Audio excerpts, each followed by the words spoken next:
Now we've lifted the Copa Libertadores on FIFA 15, that's the first of the 5 trophies I need to win to complete this Pentagon challenge.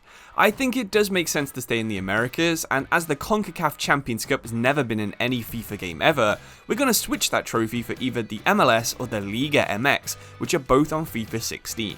We've got a reputation for being a good manager at rebuilding and also winning trophies, so both Mexican club America and also the MLS's newest team, NYCFC, are both interested in picking us up. It doesn't take too long to actually figure out which team we want to pick. While Quintero and Peralta could be a fun combination, it does not compete with Lampard and Pirlo playing in midfield. It's not just Lampard and Pirlo that make NYCFC interesting. We've also got Iraola, Angelino and David Villa, who all had solid careers in Europe. Even though that this is New York City FC's first season in the MLS, they do still have a good chance of winning it. Like I said before, there's no Champions League in North America, but this preseason tournament does feature some Mexican teams. I guess that means it's about as close as we can actually get to an official Champions League inside FIFA, so of course we had to play it. This goal by David Villa in the semi-final was probably the best goal we scored in the entire pre-season, and it set us up to play a final match against Puebla. We scraped a win on penalties in that match too, and of course the North American All-Stars trophy isn't one that Pirlo or Lampard really care about, but it's nice to have a bit of silverware before the season even starts, and hopefully we'll see the same players doing the same thing in the MLS final too. It was actually useful to learn how to play FIFA 16 before starting the season. We're going to actually have to play pretty well because the MLS on FIFA 16 had a ton of people who would go on to be FIFA legends. Sprinkled throughout the 2 conferences, you can find Didier Drogba, Robbie Keane, Steven Gerrard, Kaká, Nigel de Jong, Giovanni Dos Santos and Clint Dempsey all here. And that means that the Sounders and the Galaxy are clear favourites, but any one of 20 teams could go on to win the MLS. With our preseason successfully finished, we actually got thrown into a huge game against Orlando. Almost every team in this league has one superstar, and Orlando's is Kaká, who of course was part of our Libertadores winning team back on FIFA 15. So let's hope that he isn't also doing a Pentagon challenge and he isn't going to go on to lift the MLS this season.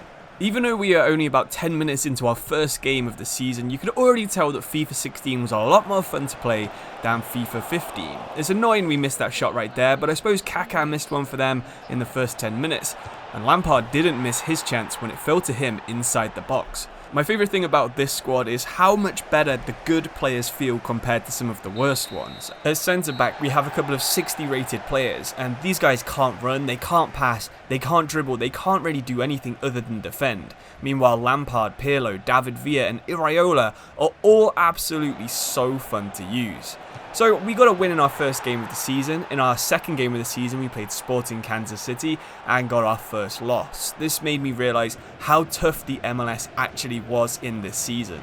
As I said before, almost every single team has a superstar. We're not the only team that has good players this year. We've actually already come across a few of them, Kaká and Drogba so far, but we've won 2, drawn 1 and lost 1, putting us in a decent position inside the playoff spots, but still we have only played 4 games. When I first realised that NYCFC had this squad, this is the kind of position that I was happy to have Pirlo from. 27 yards out, a free kick, it's only ending up in one place. The top corner, Andrea Pirlo, one of my favourite players of all time, doing exactly what Andrea Pirlo did in real life. I really appreciate that you're sticking with me through some of these early season games, but it's all very important to learn our squad and try and figure out if we can actually win the playoffs this year. Almost every one of these games involved some kind of tactical change. In this one we had Iraola playing centre midfielder and he would burst through into the box and score a goal. That was actually very harshly given as an own goal. If we look at the replay, it just touches the foot of the defender there for Philadelphia, Steven Vittoria, and Iraola unfortunately still hasn't scored a goal in the MLS. So we've actually played a fair amount of games now in the MLS, but this next one is one of the biggest this season. Not only is it the first ever New York City derby, but the Red Bulls are just a few points behind us and could actually end up dragging us out of the playoff positions. That would be a disaster, because we'd be forced to play a second season in the MLS, but the next season would be on FIFA 17. We gave up an early chance against the Red Bull, an amazing block, an amazing save, and finally we would clear the ball. What a start to the game New York Red Bulls were having, but then we've got David Villa at front. He just bullied their defender through one-on-one. He's always going to finesse that into the corner. We have the lead in the New York City derby. We did everything we could with Sao Paulo to build our Libertadores win on a defensive stability platform. We just couldn't do the same with this New York City team.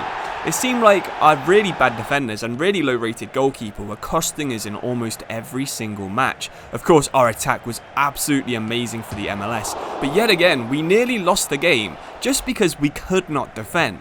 For the rest of the season, we decided to change up our strategy. Instead of trying to hold on to narrow wins when they can go just as easy as that, we were going to attack for the rest of the year.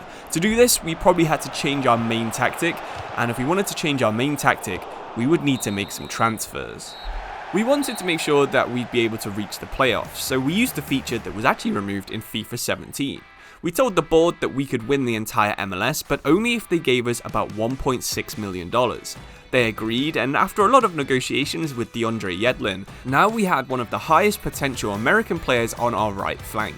His pace was actually such a big deal that we could finally change formations to something we're more comfortable with. We won the Libertadores playing a 3-5-2, and we're playing a slightly more defensive version of that again with New York City FC. Pirlo will be our deep-lying playmaker, Lampard will be trying to hover on the edge of the box, and we can finally put a target man next to David Villa to help him score a few more goals. We used the tactic for the first time in this game against Montreal, and despite playing quite well, we actually lost 2-0. Oh dear. Still, we'd managed to stumble our way into almost guaranteeing the playoffs come the end of the season, and all we had to do was not lose by a ton of goals against Orlando. We were level going into the last few minutes before David Villa struck and we confirmed a win. New York City confirmed they were going to the playoffs, and it was actually a lot closer than it looked, because without that last minute goal, the Red Bulls would have overtaken us and forced us to play in the USA on FIFA 17. Instead, we've been given a playoff game against DC United just to get to the main knockout tournament. I was actually pretty happy with the draw because LA Galaxy were going to knock out the Sounders, Portland Timbers were waiting for someone in the second leg, all of the good teams were playing against each other. I was less happy that all of our loans expired before we could play this game. That meant no more Angelino, who has been an absolute rock playing left midfielder for us. And the exact same can be said about Shea Facey, who's been our best centre back until we moved Iraola a bit further back. But still, it was the pressure of knockout football. This is why we play FIFA career mode. These kind of games and this kind of opportunity.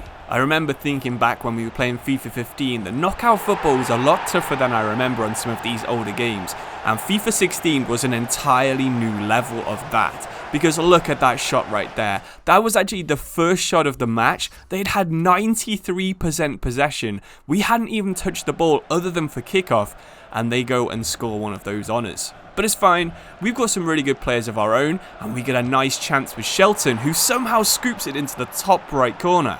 We're back in the game, and hopefully back into the playoffs. In fact, the AI starts making a few mistakes, and we made a mistake of our own. We probably could have played Shelton through there with David Villa. Instead, we went for the spectacular goal. The AI did another AI type thing here. With just 15 minutes to go, they managed to wrestle the ball free and volley it in from the edge of the box. Only their second shot of the game, but we can finally get on the ball ourselves. Pirlo has scored so many goals in important times for Italy and Juventus, and it was too tight of an angle for him to actually do anything with that one. We've only got 5 minutes left. This could be the end of our FIFA 16 adventure until Calais outjumps the goalkeeper.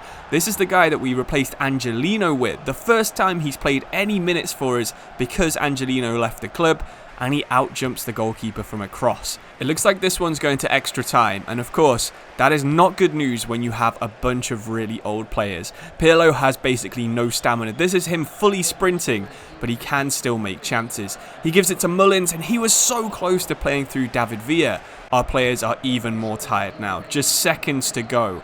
Lampard and Pirlo still trying to dominate possession, and they do, and I can't even describe how that felt to score that goal. What a hit from Frank Lampard. Long shots on some of these older FIFA games just feel so good, and what an assist it was from Pirlo as well. There's nothing the goalkeeper's doing about that one.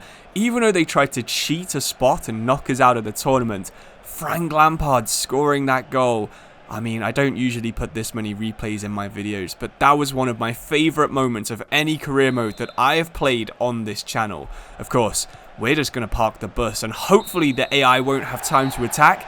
They don't. The referee blows his whistle, and that absolute banger from Frank Lampard has topped anything Kaká did last year. It's topped the Pirlo free kick and has put us into the semi-finals for the conference, where we're going to be playing against Montreal Impact, a team that beat us 2-0 both times we played them in the league, and now we have to try and beat them in the cup. Thankfully, we do exactly that. This is the only real attack of the entire game from each team. David Villa doing a nice turn and smashing it into the top of the net. We were in the conference final where we would have to play against New England. We got off to a really nice start in the first leg. We won 2-1, and in the second leg things got off to just as good of a start. Poku chesting it down and then unleashing a Lampard-esque volley from the edge of the box gave us a 3-1 lead. But then in the last few minutes of the game, to win the conference, Mix Diskerud would smash one in from such an unlikely angle. We'd win 4-2 on aggregate, and that would mean we had a place in the grand final of the MLS. In the other side of the draw, Portland had lost to LA Galaxy, so the preseason favourites were our final game on FIFA 16. Before we see who wins the Lampard versus Gerrard final, why don't you subscribe, like and comment which team in Europe you'd like to see me go to next. Okay, so it all comes down to this. A single game in the snow, the two best English midfielders of their generation fighting for a cup 5,500 miles away from England. We do our best to try and tip the scales in our favour. We tried to unnerve Steven Gerrard in the pre-game press conference. Hopefully it worked, because if he's at his slippy best, we'll have full control of the midfield with Pirlo, Iraola and Lampard. This was by far the toughest game that I played in the entire career mode save. We actually nearly got off to the perfect start there, but Shelton's goal unfortunately was wiped off for offside. LA Galaxy were attacking like absolute madmen. They were throwing almost everyone forward, but still somehow leaving barely any gaps on their defence. Lampard would bobble a ball through to Shelton, and we were having to long ball it to David Villa and take speculative pot shots like that from the edge of the box. It was the only way we could unleash any kind of attack onto the LA Galaxy's defence. Lampard absolutely wiped out Gerrard halfway through the first half. Got a yellow card for it, but I think it was more than deserved. If we could injure Gerrard, the chances of us winning this game went up by an absolute ton.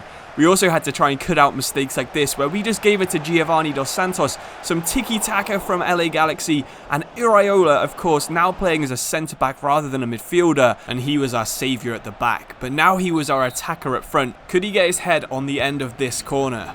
He actually does get his head on it, and it takes an amazing save to keep the ball out the back of the net. You can already tell this is one of those games where a really good player is going to do something really good, like that ball from Gerrard and that finish there from Zardes.